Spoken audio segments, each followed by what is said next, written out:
So, Charla, when you and Egan have a disagreement, can you explain to me what that feeling is, that thing around your head? What does that feel like? Okay, so when the trigger came in, it like started on the right side of the head, um, but on the right side of the brain, and then it wraps around, and it was like, brrr, like this is how I felt it. But then as we were talking about it deeper, all I could see was like those old school projector screens of like this round disc where you're putting all those slides in, Mm-hmm. and then that projector like wrapping around, and that was what I felt. So, but what I'd seen more is like that like a download, like it was like a program that ran in my head as soon as I hit that one sentence that comes out often of my mouth sometimes. Well, and there should be no judgment. That's just it. Like I am not like judging anybody because look, I have my moments. Everybody has their moments, but it's what are we going to do with it? Are hmm you just going to continue to let it play or are you willing to see it for what it is? So, okay, let's tap into that like that projector thing because I Yeah. feel like I was actually going to ask you if you could kind of pull yourself up out and look and see what kind of where that projection was coming from or follow the timeline of where it came from. okay, for me, I'm like what I want to actually tap into is like what this piece is in here because the timeline can be relevant, but I feel like this piece can run a multitude of like it felt more like a program wrapping through my head, like a band that activated. And what it kind of makes me think about even too is like when I test people with their baptisms and ask them like just kind of start asking questions of like if you were to let that go, how would it feel in your body? And I watch people go, what do you mean? That's kind of what I almost see this projector as is like, oh, tap, tap, tap, data set, whatever the program is that needs to run, it wraps through because I feel this head piece a lot. Sometimes it like wraps down the head into the neck, but there is always those tingles. And I feel it a lot because I'm in sessions with people a lot as well. I see it in people a lot as well, where we get those tingles in the head, the top Mhm. of the head, or down the neck. So, what led us here, as I asked you, is are these feelings yours? And your hmm answer was no. And so, when you're describing this, kind of what I'm seeing, and correct me if I'm wrong, but it's almost mm, like with the baptisms. So, this would be the same case. People then get defensive, and so they're protecting the system or the belief instead of just allowing it to be what it is. Like it almost creates this defensive mm, mechanism where they then just lash out. Sort of, Like, yeah. It's like a trigger point, but when you hit the trigger, because it was the certain word, and the word, and I'll even say it because it's a trigger point that I've had a lot, and it's a reflection of my mother wound that I have projected a lot, not at my kid, but I've talked about it a lot with my friends, that resentment. But the trigger when I was talking about one of our big blow ups that him and I had, because you were asking a question about the mother thing and the trigger and what happens when you're in the trigger, does it actually can you reflect and see that you're in the trigger or do you have to like go out be out of it before you can?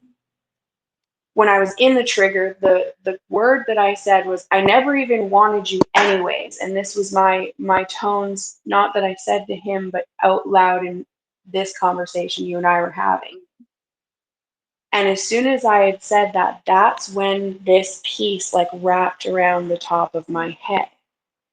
And so for me, it was almost like a specific word because it's a very resentful thing that I've come across a lot in my time as a mother. And it was something that I had a lot of guilt and shame around that I couldn't comprehend until we started diving into a lot of these things. Mhm. But now here's this layer that's showing up today as we start to talk about this because we knew we were coming to talk and we were coming to talk about your stuff. Oh, we will. I love how this is beginning on me, but that's fine. It's fine. I'll take it because Well, it's so fucking relevant. I think the piece is crucial to understanding how to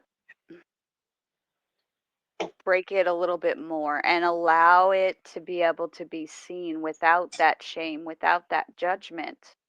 Hmm. Because it's like, I just see like, you know, the Olympic rings?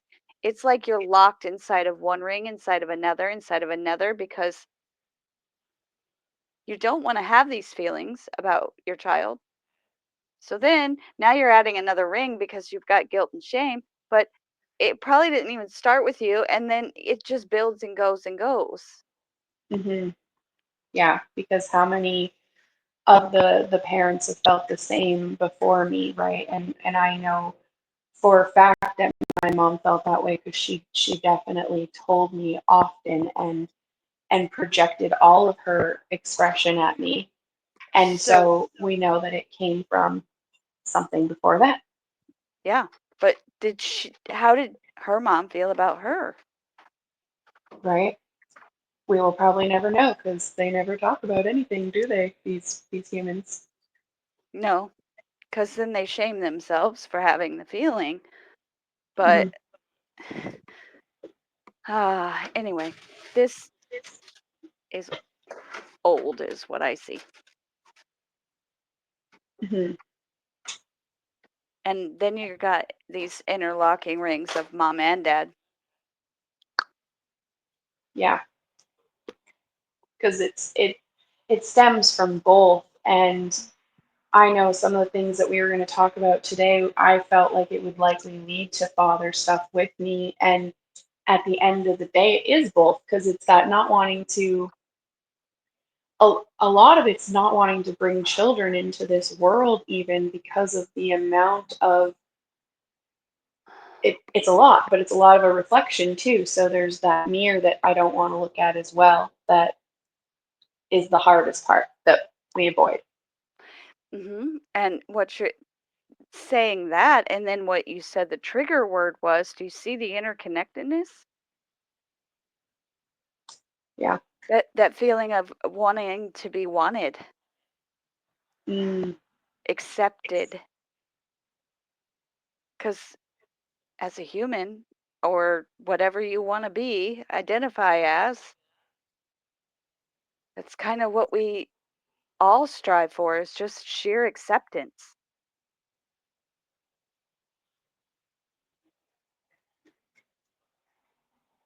So that's so interesting. then, so then, where would you say this reflects of becoming a parent then? Because there's such a deep trigger to that. Now you think as a parent you're giving away so much energy. So all you want is to be accepted and all this stuff, but in order to do that, you are actually having to like sacrifice so much. And because okay, so I want to kind of ask this because of the where we did want to take our conversation when we were going to actually have this conversation originally today. Hmm. Because if you think about it, a lot of parents I feel become resentful of being a parent in some way, shape, or form, but would never express that because of the guilt. And I remember when I went through that course with Indigo Angel, and she talked about some of these pieces that these mothers will hold, where they will hold like a deep seated hatred towards their child. And it's not a reflection of what they really feel, but the traumas that they're actually holding in their energetic field. that is reflecting this emotion because of the weight that they've carried for eons. And it like that was one of those pieces that kind of broke me in a moment where it was like I've been seen so hard because I was like, I know I've talked to my friends about it a lot, and it was something I've really been triggered about and guilted about in my own self. Um, the thought that keeps coming to my mind is if we take this back to, there's so many factors here because why did you choose to become a parent? If you didn't choose it, then what were the circumstances, right? Was it an accident? Was it something else? Um, so like let's say a teen who gets pregnant, okay? What I have witnessed just for my and not for myself, but for people around is that these girls choose to some of them are actively trying to become pregnant because they want someone to love them unconditionally. And do you think that's the child they want to love or the partner they want them to love unconditionally? Well, I think they don't know. I think it's they need to but it can go always. Always can be true. It could be the partner, it could be the child. But there's one one particular circumstance I have in my head, and this one, it's sheer the child because in this girl's mind, that child will never leave her. Now, of course, there's probably lots of akashics there, but at the end of the day, what do we have again? That want to be loved and seen. So circumstances matter to a point, right? But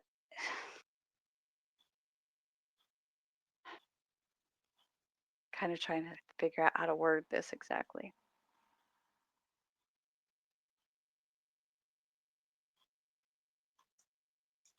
I would say for a lot of cases, especially like teen pregnancies, would be more or less, they don't have the guidance, they don't have the knowledge, they don't even have somebody to hold space for them. And I think just that could make a big difference. But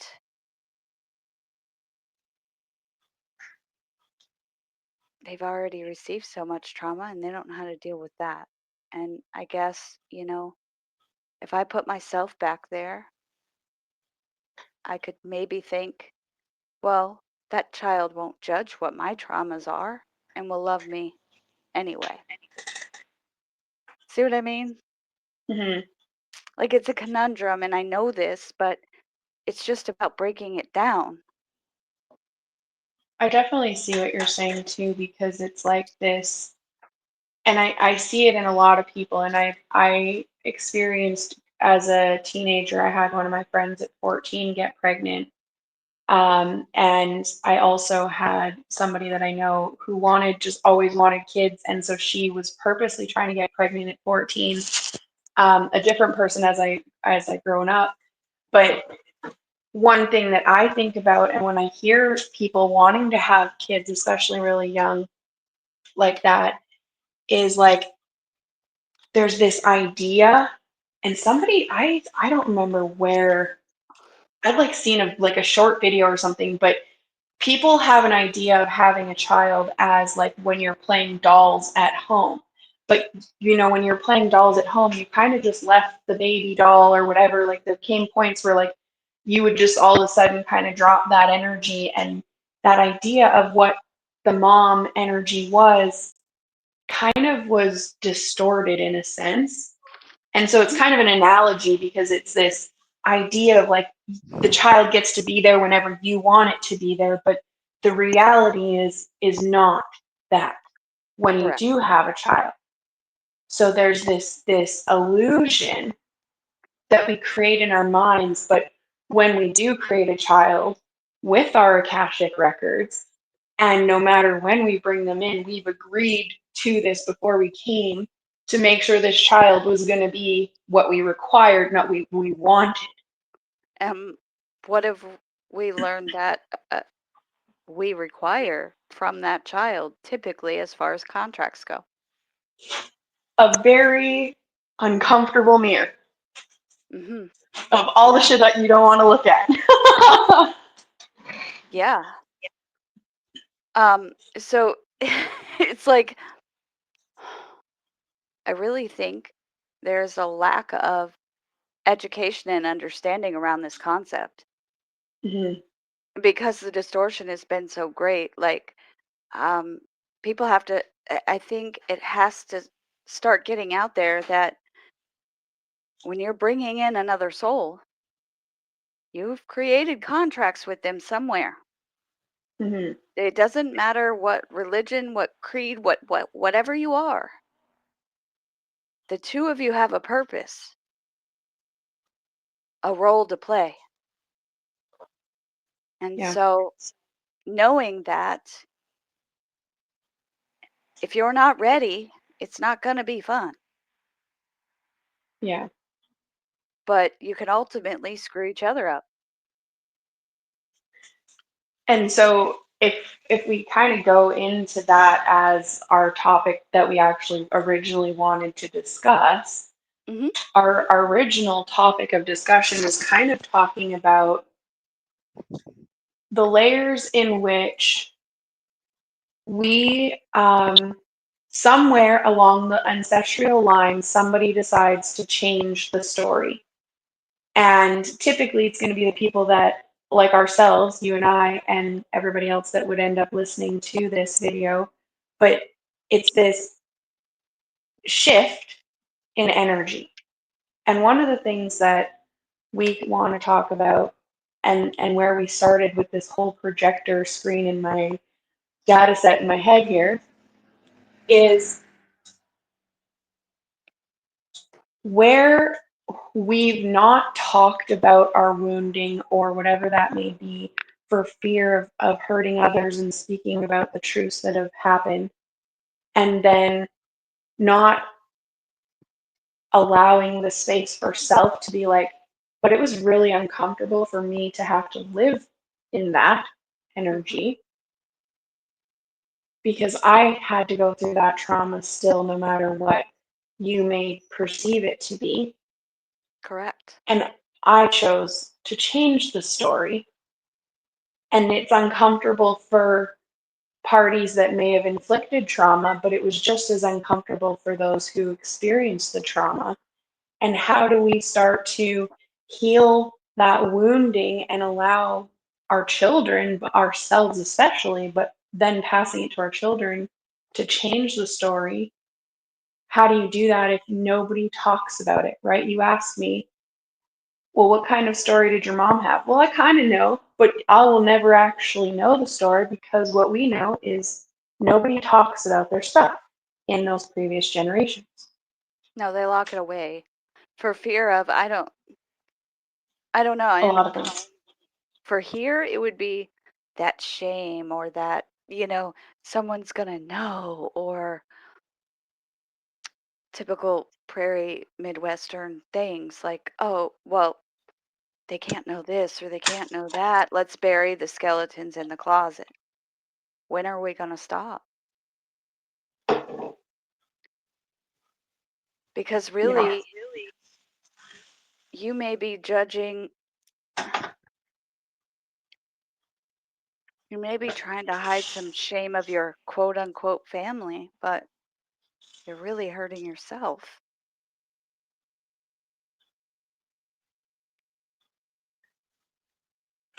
Kind of So how I this see it. conversation is kind of come up because of some things that have come up in your awareness recently. And a lot of it has to do with like the teenagers now because it is a main focus. It has been for you for a long time. And so what is your What is your thoughts or perspectives that you want to bring forth for me to like pull apart? Well, with the teenagers, we'll stay with that until because I know where you're like, okay, Shannon, we're getting vulnerable today. We're going to um, start here. but one of my biggest things that I've seen, and when you're not sleeping and you're having, digestive liver type issues because you hold a lot of anger and you don't realize it. Because you're such a soft lady, a lover. Love, love. Yeah, at the detriment of myself Mm-hmm. again. But 1000%. the thing that I have seen that like lights my fire and will really get me passionate and really like spitting some fire is the kids. Like there is one particular teen that's in one of my kids' life. I don't want to call anybody out, but I sent a message just stating thank you because the conversation I had with this person gave me great insight into what I was being shown and what needed done. And in that moment, what that was is this has to be talked about.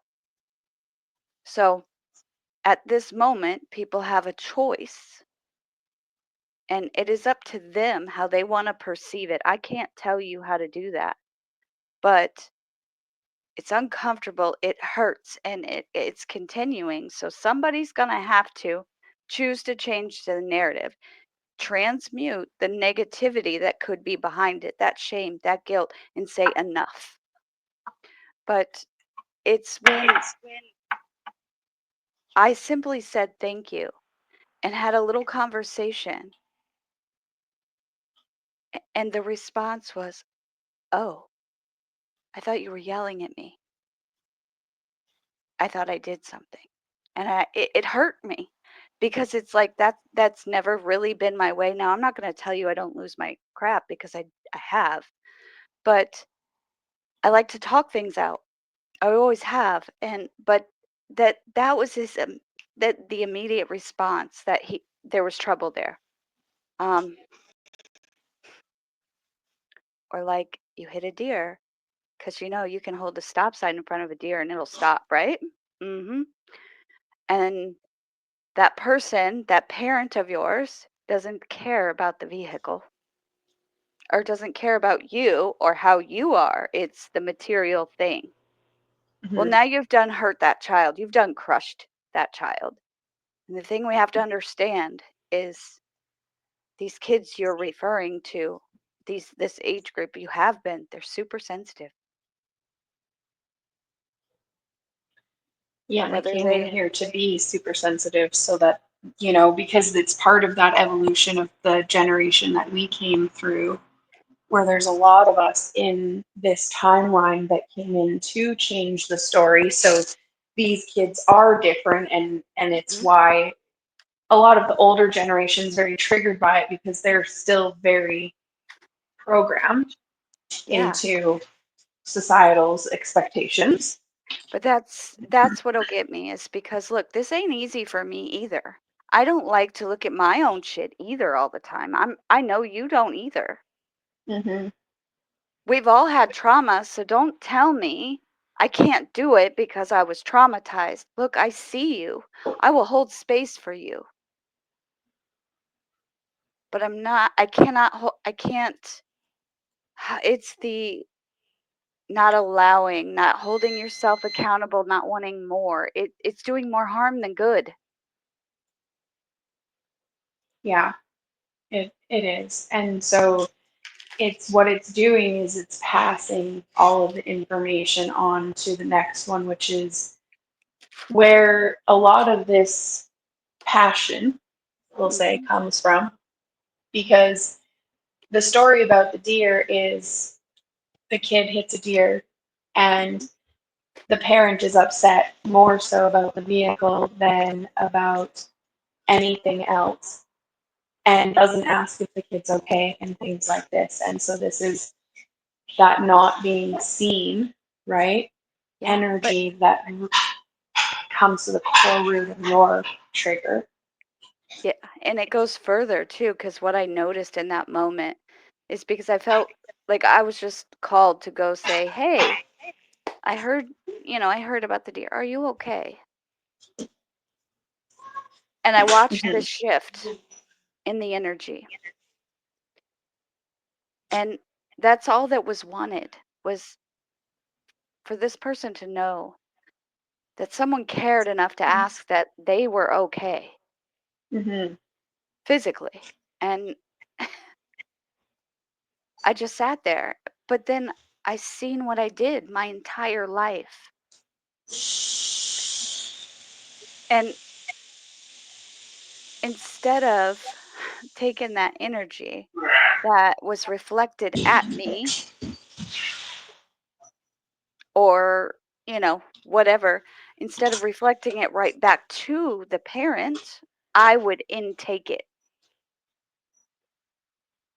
And so was this something that you experienced as a kid where like um there would be something that happened and then you would like they would be more concerned about like the damage that was done versus like what happened with you or anything? Um, there's been that instance. There's been, uh, well, I couldn't see you because it's your fault, or your dad wouldn't this. All this I would then take in because I'm trying to create peace, right? And so I Mhm. watched my energy take all of this in from both sides. And I didn't know what I was doing. I didn't know how to transmute it, nor should I have been trying to in the Mhm. beginning at all anyways, but I watched it all come in and I was like, "Oh."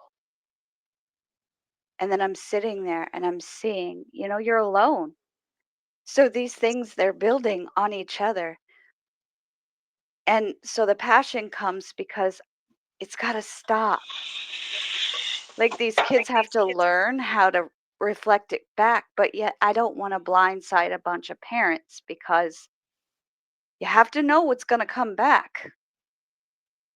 You have to know it's your responsibility to look at it, not your child's to hold it. Mhm. And that's a tough balance, and this is where like where we started our conversation at the beginning of this recording came in because for you it's very natural to just go this direction, and this is how you've always been, very neutral and your energy soft. My energy is much more fiery, spicy, ragey. Hmm. And so for me, I was like, it hasn't been that easy, and it isn't that easy. And I don't just maintain my emotions when it comes to those things because it doesn't take much, especially with my child, because I have learned recently over the last month or so that he purposely wakes up just to see Oh, what he can do and say to ruin my day. So but I see this. maybe it's to some no fault of my own, maybe, okay? I'm just saying. We're playing out the duality Yeah. because you outburst it Hmm. and you think I'm just soft over here. No, I'm intaking it. Hmm. Well, That's I what's know, buddy, happening. because I'm watching you die right now, and I've had to fucking call you out on it all week, being like, okay, so I love you. It's time. And this is where all of this is coming from. And Yeah, in my like, boom, it's time, it's also on my side too, and we also know that, so we never really take offense to it anymore because it's always evolving. But there's these absolutely. pieces where we're being asked to shift energies, and we know that you have always been that balancer energy, and I've been that disruptive, blow shit up energy. But the reality is, what we know, as Joey told us, is you and I are actually quite the opposite. I am the balancer and you are the disruptor. Hmm. And so we've been playing the opposite roles in in our frequencies, and we needed this to be able to hold both sides of the container. But in order for us to properly stand in our magics, the way that we came to this place and this timeline to do, we have to merge this energy. Yeah, but we had to live it separately and see the Hmm. dualities so we can help others. Otherwise, we don't understand it. Hmm. So I want to, where do I want to evolve this? Because I feel like there's a few different conversations that need to come forward for just this piece that we're trying to pull apart. Like, not even like conversation worrying about the recording, more just like neutrally being like, okay. Your piece is in your head. Hmm. All my stuff comes usually from the gut, but also the back, that shoulder blade, and you have that too. Hmm. Yeah, shoulder blades often. Um, so we were talking about the liver and Mhm. this anger, and there's this trigger point that was coming forward, and a lot of it stemmed from these conversations you have with the teenager this week. Mhm. And it's stuff that doesn't often come to the surface. It's one of those things that you keep kind of leveled and neutral. And so, not many people actually know, including myself, how deep you feel a lot of things because of that. And I think that this is a lot of what's coming to the surface and why the body's been so disruptive, literally, this It last is. week. And so we've literally got that, like, it's like your codes are trying to activate, and this is where it's like it's time to release anything that isn't aligning with what you are, and you're not here to balance anybody's emotions. um Oh, yeah. sorry. No, I feel it. So it's like I'm kind of working in just below the sternum here. So we're kind of in between. I mean, I guess the beginning part of the liver too, really, but there's this piece right here that's like locking in at your, like, I mean, it's maybe an inch below the sternum. Mhm. Yeah, Ooh, I can feel oh, it's like fire. ugh. And you know what I see? It's like I want to breathe this fire, but this piece Mhm. stops it. But the Okay, and children, you said, like the children are the mm, catalyst for me because if you're going to get me mad or you're going to get me to a state of sacred rage, it's through that. mhm. But if we observe that for a moment, it's because of inner little Shannon. Hmm. And it's that sacred rage of all those times that you wanted to be like, fuck! It's not fucking mine to carry. Yep. And you never did. And you still hardly ever do. No, I But don't. you can feel how much that piece unlocked just from me doing that, because it actually opened part of my sternum up where I can actually start to move that data set a bit.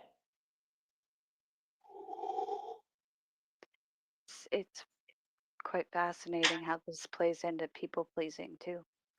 Hmm. Um, why do I do it? Uh, like, why don't I just? There's been few times that I have. Was it towards the right person? Probably not. Hmm. Um, I think honestly, like And this is so irrelevant if I'm being really honest and sitting with it, but I don't want to hurt people's feelings. Yet those same people don't give a shit if they hurt mine. Hmm. Um, oh yeah, I feel that. That Yeah, makes me want to throw up. hmm yeah, I mean, it's unlocking some pieces, some being shown this piece, like going from the shoulder blade. It's like the very low part of the shoulder blade, but then it like stretches down right there, the very bottom rib. Ugh.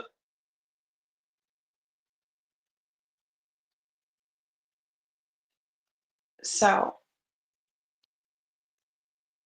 I mean, okay, so we can look at this like not wanting to hurt people's feelings, and I get that because I'm not, I mean, okay, majority people don't necessarily want to hurt people's feelings. There are some people that do it to feed off of the energy because of the pull that it gets, but typically when this sacred rage does come out, it's because it's that deep wound of that where I've never been able to protect myself before. Yeah. And I had seen that when I had those teenagers living with me and I was watching a very narcissistic pattern coming in. And it enraged me because I was watching him do things that I experienced when I started my narcissistic relationship at 16. And I didn't have a voice at that time. So I spent 9 years just in this like chaotic spin. And now when I'm outside of it witnessing it, I'm like, nobody would ever fucking talk to me like that again. And I was able to speak up this time because I've created that safety and I've done enough healing to be like this is why I have my space and my safety net and my container that I've created because nobody can take that from me again. So you asked me earlier today, before we started this video, we were voice messaging, and you said, why do I fear my rage? Yep. Because So, go ahead. with the astrology and things coming up right now, one thing is we're being asked to really look at our fears, right? And step into them. And I was like, okay, well, what do I fear? Snakes? No, just joking. But I We do. are coming into the year of the snake. I think it just happened like yesterday or something, buddy. We did, yeah. And so I really sat with that because, again, my body is saying no more. And I Hmm. feel this to my very core. And these are things I'm pulling apart, and I'm not getting much sleep. And I know there's anger sitting there. And so I'm like, I remember all these times of us working together. And the thing that would come up a lot, especially in more like, say, dragon centered timelines, was destruction, Hmm. like where I had hurt someone. Hmm. And so I was like, I fear my own anger. And even now, I can get angry. Like I can feel it. I can feel it bubbling up. But then it's like, but I don't release it. Hmm. That's my issue. And so then the liver collects it. And it's like, why? Occasionally it'll pop, right? And I can't, there's no controlling it. Hmm. So that's what I'm having to kind of have to figure out here is that balance of, all right, why do I hold it? Why do I fear it? Hmm. Because it's killing you. You can't do this. You can't hold it in like this. But you can't rage either. I mean, sacred rage is good, but you don't want to just Burn Sacred grapes everything are down. correct. There's a difference. So what would happen if you spoke your truth then?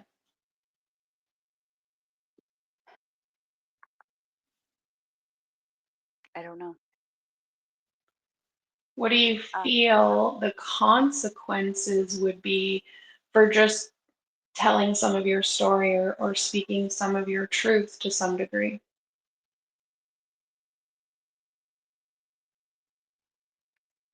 well, I'm at this point with this particular wound itself of it doesn't matter. It doesn't matter because it has to be said. Hmm. Someone has to do it.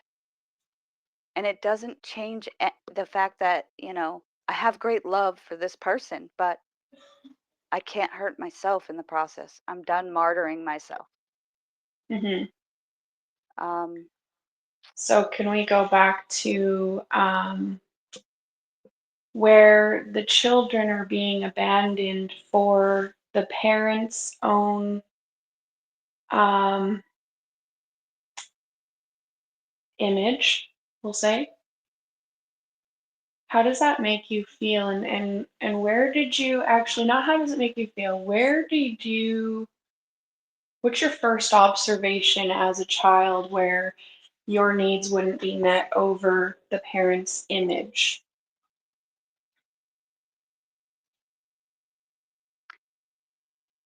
I don't know that I have a specific memory per se. It's a feeling that's, if that makes sense, like So describe the feeling. What is it? What does it look like, feel like, present as? selfishness. And Um, where do you feel that in your body? that one hits me in the back. Um,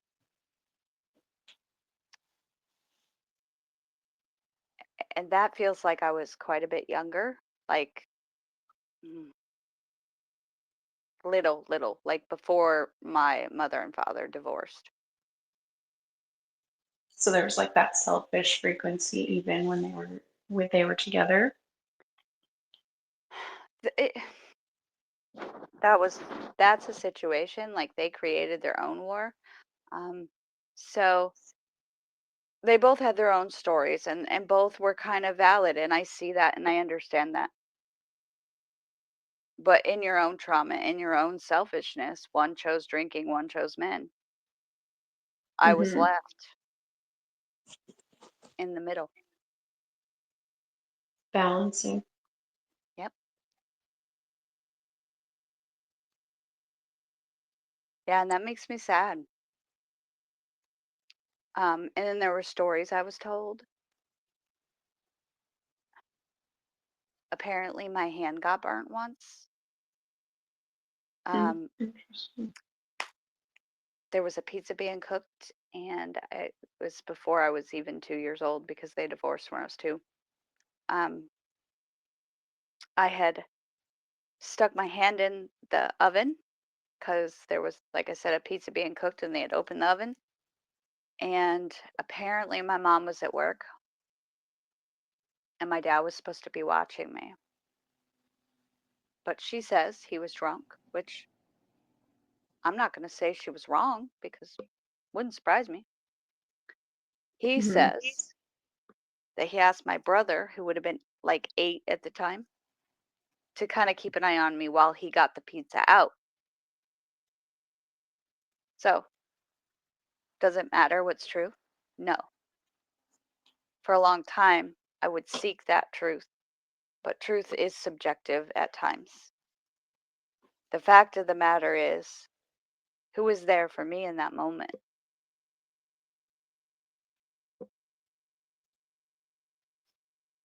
And then, it's just used to fuel the fire on either side or and then as I got older, I seen the truth in a lot of things, and that's where I was abandoned for men by her a lot. And hell, still to this day, but it's just my brother, right? Mhm. And that hurts. Yeah, it's a deep one of that not being chosen in any aspect, and it's been a hard one because I've watched you pulling this apart for a long time now, and so this is layers that we've been working on, and I feel like so one of the things that came up recently when all this stuff was going on in your body is we were like there you have to go into that basement and pull that stuff apart at your dad's.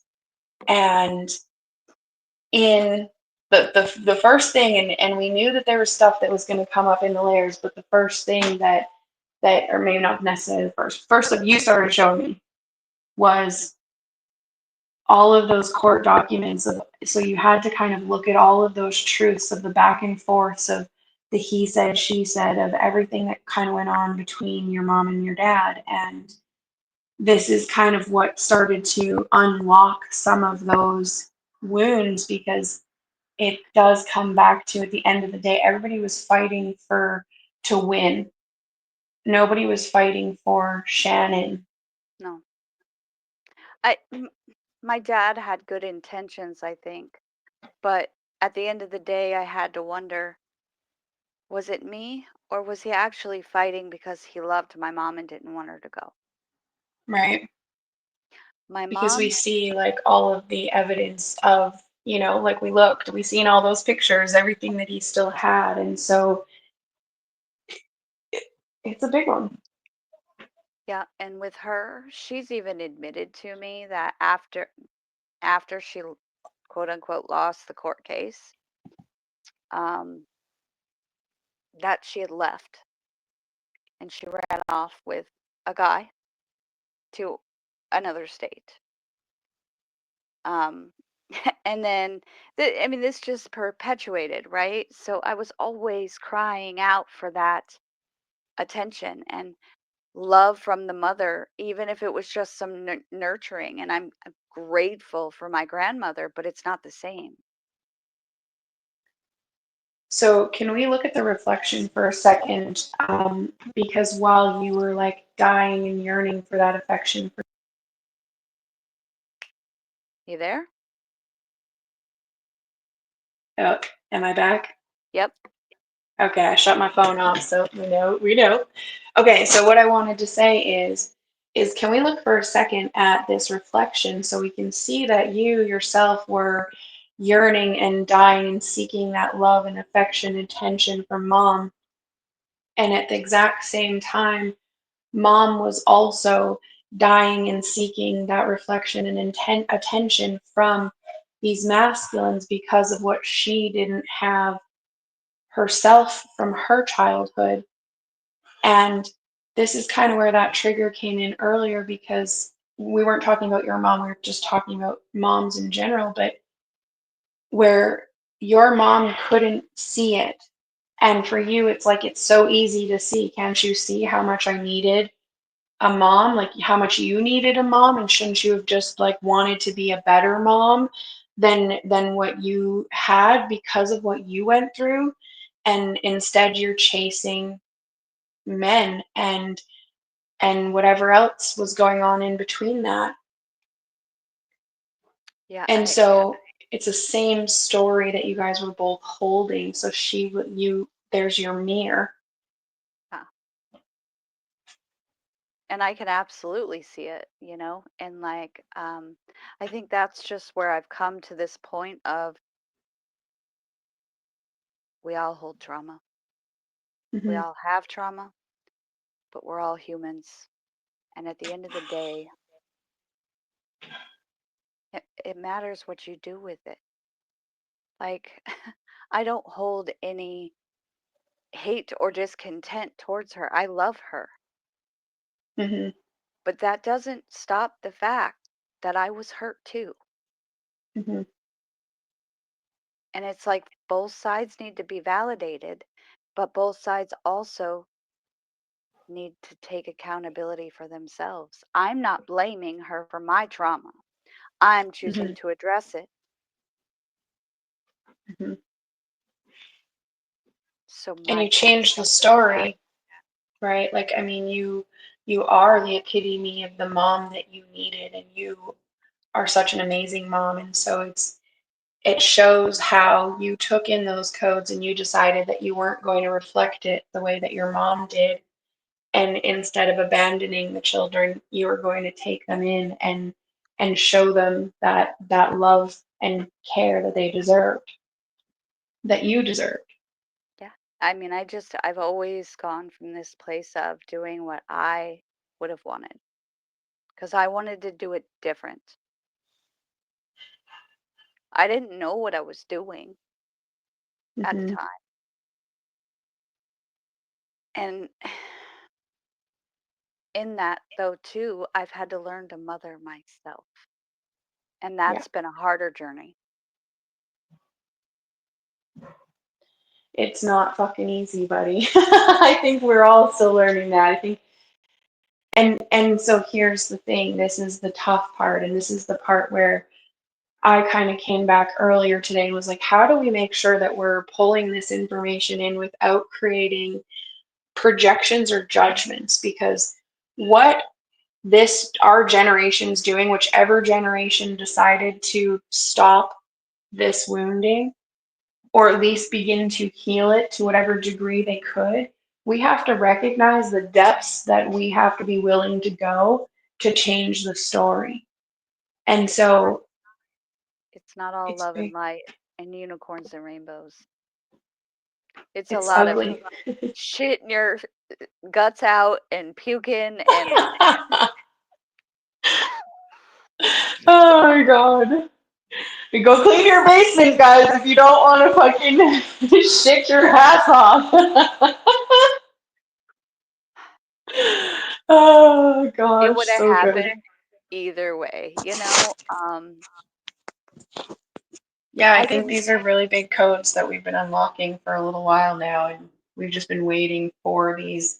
Listen, I'm so proud of you for even like having this conversation because it's been years that we've been having these conversations and I've been observing your mom's patterns and the things that come up, and because of my own very deep mother wounds where I had some tremendous hate towards her, when I Mhm. would listen to you defend her and just like just always want to see the best in her, even though I'd watch her constantly like play the same game over and over again, it was like it was hard for me to watch. But when you can see the level of awareness that you've come to as you slowly pulled that apart, it's amazing that you were able to get to this depth of it. And these were the very important pieces that did need to come out of it because it's the part we need to look at, Yeah. because we did the hard work by choosing to stand up and be like, what we went through wasn't fair. And we know that we have a lot of people that are doing the same thing. And so we had 1,000 times more weight put on our shoulders by choosing to change the story, because we've had to go against the grain of what every fucking person, especially in our family line, believes in, because they're very programmed into, well, that's just how it is, right? If I tried to talk to my mom, and this is like my slight trigger, but if I tried to talk to my mom about the traumas I went through, she gets very like dramatically like, you don't even have it that bad. And it's like, listen, just because whatever was worse than what you gave me does not make what happened in my life not bad. Well, and if we put this into context too, we came in more sensitive than our parents. Hmm. Look what's happening. Are we going to choose to stop for the sake of these children? Or are we going to compound it again? I can't Yeah. make that choice for anybody. And I will not sit here and lie to anybody and say that it's easy, because it's not. It's gut wrenching. It You're going to spend nights crying, you're going to spend nights screaming. It's not fun. Hmm. And I want to say too, because you are very much about the children. I always go back to the self, right? Like I'm like, at the end of the day, we're doing this for the self. Yes, it helps the children, all these things, but it's about you finding It some is. peace in that. And like, I've always been like that. That is kind of that more selfish side of me is like, I'm But I changing the story, but I'm changing the story for me more than anything. and I'm doing that too. I'm learning to do that as well. Hmm. But that's just the way that's always been my defense mechanism, right? Is Hmm. eh, The kids. pr- that or protect something else, you know? Um, so that's one thing I'm learning more, and I know everything starts from within, but Hmm.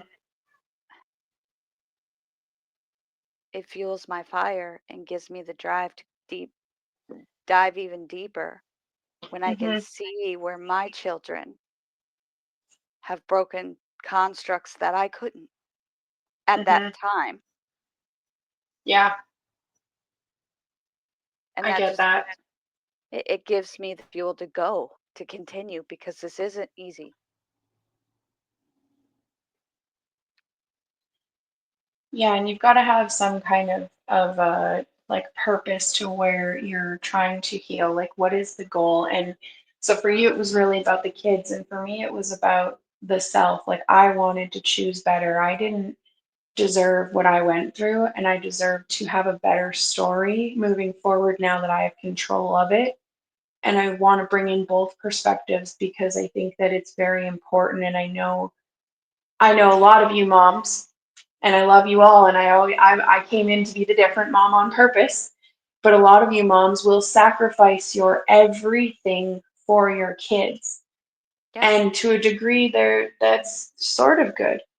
But to a Mm, degree, it's detrimental because it's not actually what we came here to do. That's another false trajectory that was placed on us through this human experience.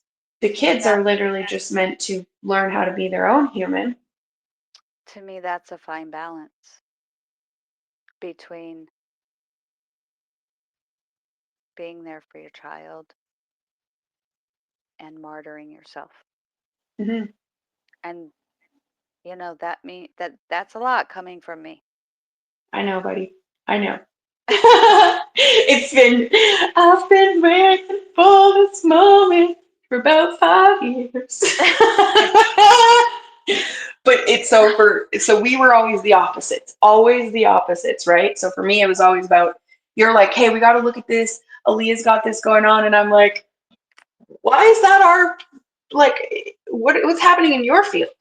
And then the next day would be something with another kid or a different kid, and we never talked about you. It was always about the kids or Jeremy, and we were always working on somebody else, and it was like coming back to this like, but what about you? And right Well, now, this is where we're at even deeper with what's going on in your body and isn't this that disruption. just the issue? I couldn't see myself. Hmm. I would always sacrifice myself. I've done that since I was little. It was how I protected myself. Yes.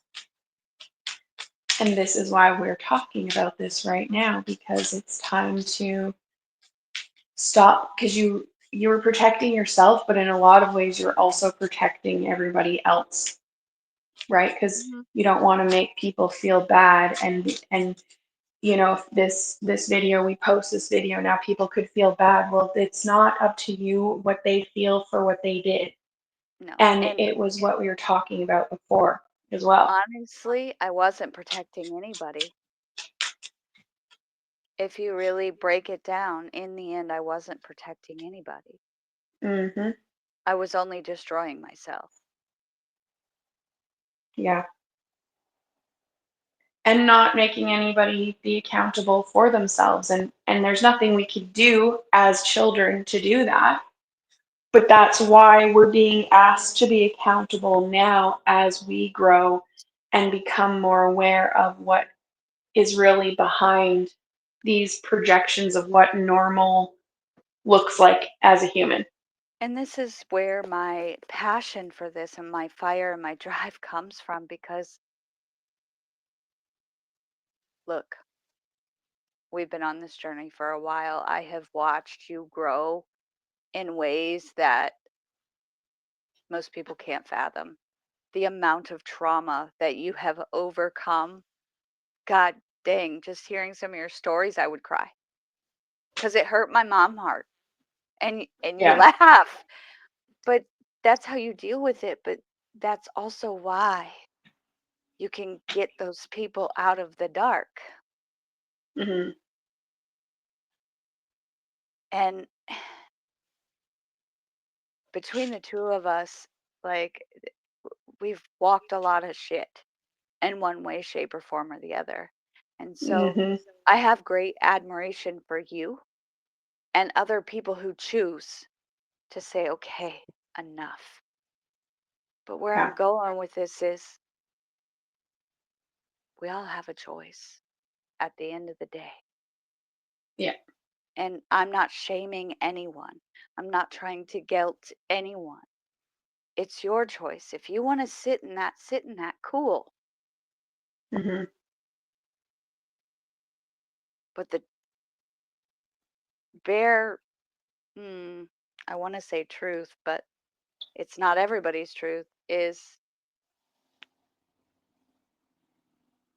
at what point are you going to hold yourself accountable? At what point are you going to do better for yourself so that you can be better for your children or whoever, but more than anything, for yourself? And I feel like too, like if we look at the perspective of, I know when I go back home to Saskatchewan and I go back, like my parents are both very, I mean, I haven't talked to my mom in a long while now, but the last time I did, she's still the exact same person she was when she was raising me. And so for me, my question is do you, like, at what point don't you want to evolve and expand your awareness of what's happening? Because what happens if we don't look at these things is you're going to stay the same. And if you do look at your parents or the grandparents, depending on who did or didn't break the cycle, you can see that they are very much the same programmed people, very robotically. They do the same thing. Like my grandma lives in the same They're probably house. still going to the same church, Oh, she going definitely goes out. to the same church and she goes to the same bingo hall and she goes to the same gas Hey, station and she so, worked the same Charla, job. what's the definition of insanity? Oh, living a human life like that, my friend. Ooh, no, thank It's you. continuing to do something over and over again without a change. That is the Hmm. definition of insanity. What are we doing? Yeah. And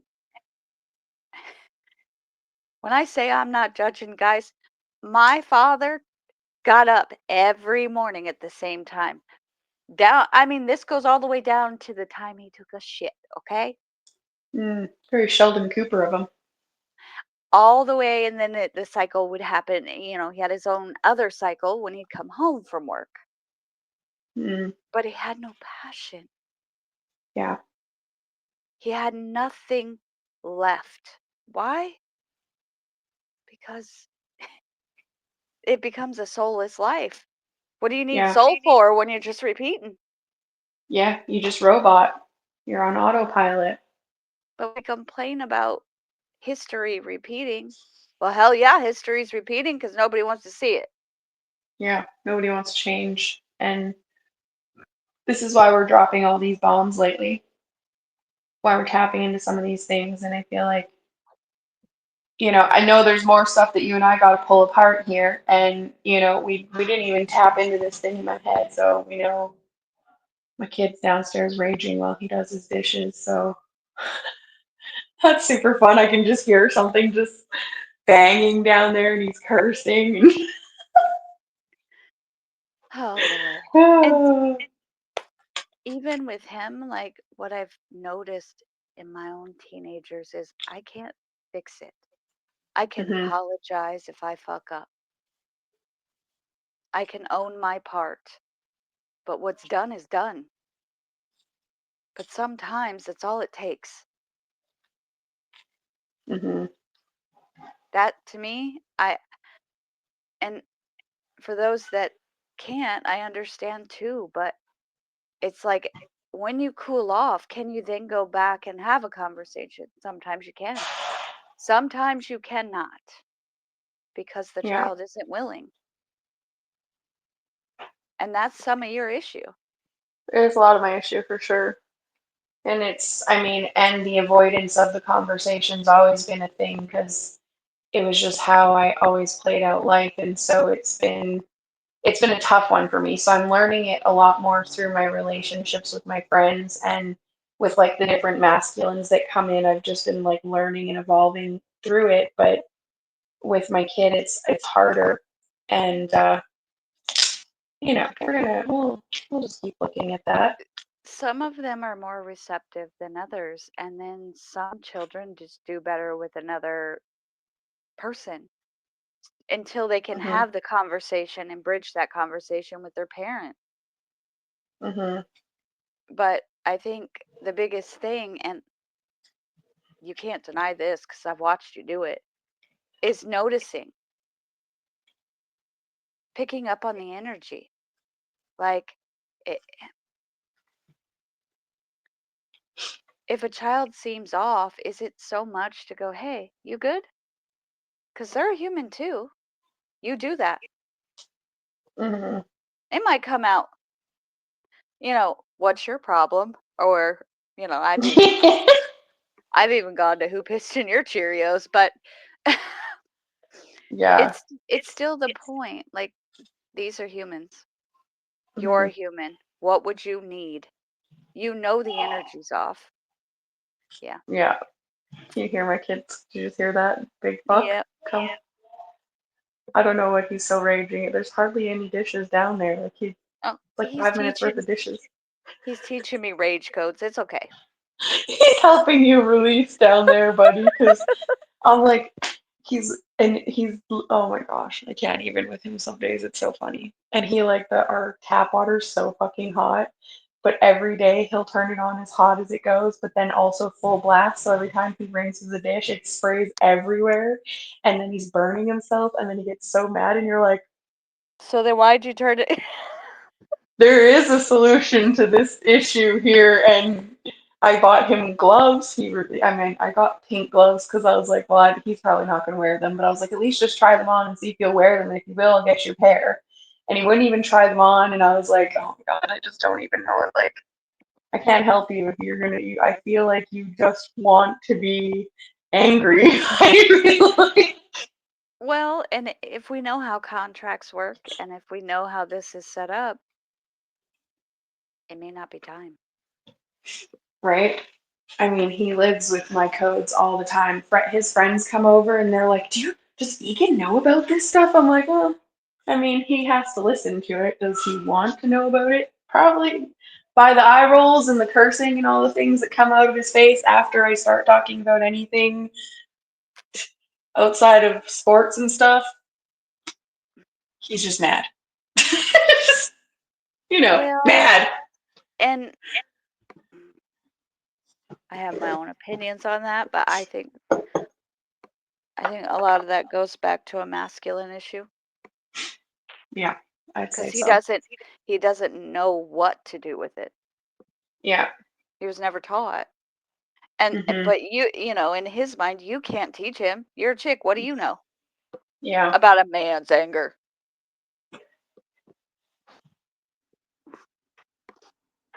That's just my It's thoughts fun. on it. It's been fun. And here's the thing, there's a lot of us because I know a lot of single moms that have like there's a lot of us with the boys and with the absent fathers and stuff where whether they're in the picture and they aren't very present as a father or they're just not in the picture at all, it's a very common theme. And so these boys are struggling because we as the feminines in this generation refuse to stay in those toxic relationships like our parents did, and so or grandparents more, and so because of that we are raising kids without that father around, but it, it's a catch 22 because is the father doing the part that he should have been in the first place when he was in the picture? it hasn't been the scene for a fair amount. I won't say all, it's not a projection. It's just a observation that I have seen over the last 11 years of me dealing with my own single mom life. And to that, you can't control that, okay? Like, No, you absolutely have not. no control over that. But what you can do as a mom is give him tools.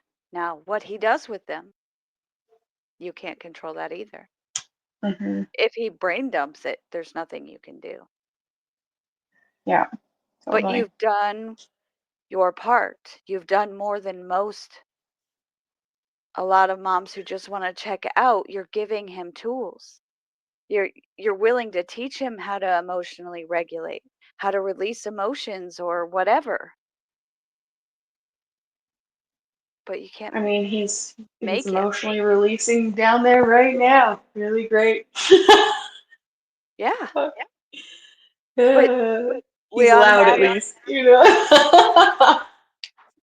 that's where I tell you though, give yourself grace because what are you going to do if you've laid the tools out? And this is one of the hard pills I've had to swallow is my kids have tools. Hmm. And so if you're coming to me and you're saying, "Mom, this hurts or this or that," I'm going to ask you the questions. And if you tell me I don't know or uh, I'm going to tell you to go look at it because I can't help you. You've done handcuffed me, nor am I Hmm. going to try. I can't. Yeah, and they were just used to you trying to fix it before, so it is kind of their cycle, but they've gotten a lot better Hmm. in clearing their own field. And I mean, I'd love it if one day Egan was just like, yeah, there's this energy that came in my field, and it like, and I pulled it out, and this portal opened, and oh, that's so cool. But Maybe, one day okay, okay. manifesting it. Here's what I want to encourage because Aaliyah don't talk like that. Yeah, I know. Pick up his nuances, the things. So like if something's bothering Aaliyah, we go on a ride and she'll talk. And what her thing is, she notices patterns. And all she's doing is explaining a situation to me, but in that moment, I see what she's doing. She doesn't know per se. I mean, she does, but she doesn't, right? Hmm. And she doesn't always know that she's picking up on an energy unless she's puking. There's a certain energy that will do that. But Hmm. otherwise, it's just like, I don't know. I don't like that feeling. Ugh. And so it's noticing those little ways they're actually telling you Hmm. without telling you. Right. I'll Joey, definitely observe that. that's a whole other ballgame. We won't even go there, but Egan's Yeah. definitely going to be more cryptic and more nonchalant. Hmm. But it's there nonetheless because he can't not notice it at this point. Oh yeah. And I mean, I see it all the time. I mean, it happens with us all the time too, where there'll be things that happen and I'm like, I'll just say something or he'll look at me and I'll answer the question that he's asking in his head and he's just like it weirds him out, but and you're just like it's just normalcy for him. So it Hmm. is. It's like he's got all of these things that, you know, you could call it whatever you want to keep it away from this idea of energy or spirituality or whatever to keep it just neutral. Yep. And that's a lot of what I have to do, but I still just drop it the way I want because Well, it's and how I roll.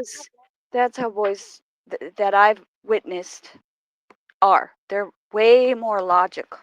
Like there's a lot more logical thinking going on. So you're Hmm. thinking it's magic, and they're going, but really, is it? Let It's me just a see here. coincidence. N- Now, Braden and Jeremy don't believe in coincidences, but they take it back to a more basic level first, and Just then if linear. they can't get the answer, it'll be different. vinegar and hot water. Did you sleep already? All right, anyways, I should probably end this recording. So let's just finish that recording up so that I can go do my housework, and then we'll continue to chat about this after I finish the recording, maybe. Okay. But we'll just close it out here. That was a good conversation. We'll kind of post this whenever, and we'll come back for more magics. More vulnerability. Yeah, Oh literally. boy, buddy. All right, peace out. See ya.